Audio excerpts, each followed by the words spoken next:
Guys यहाँ अलि नयाँ कुरा थाहा पायो होइन, अलिक इन्ट्रेस्टिङ कुरा लाएर मैले यहाँ सबैजना भन्नलाई यहाँ आज यहाँ खाजा खान आएको। कुकर मोमो पनि रहेछ मेनुमा होइन। हामीले पहिला पहिला मोमो बनाउने भाँडा नभएर कुकरमा बनाउँथ्यौँ घरमा, तर अहिले होटेलमै कुकर मोमो आउनु थालेछ। फर्स्ट टाइम ट्राई गर्न लाग्छु कस्तो हुँदो रहेछ। त्यो खोल्दाखेरि कुकरमा बन्द रहेछ मोमो पनि।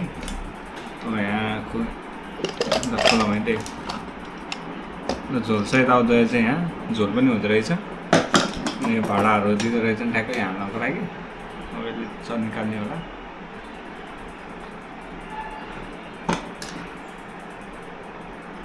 फर्स्ट टाइम ट्राई गर्न लाग्यो कुकरमा। को कोले चाख्नु भयो कमेन्टमा भन्नु। खाने चाहिँ यसले जस्तो छ। ल फर्स्ट चाख्नु त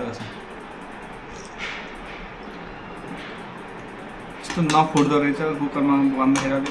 फुट्छ मोमो भनेर जस्तो लाग्यो, फुट्दो रहेछ। राम्रै रहेछ लगाइन्छ। ल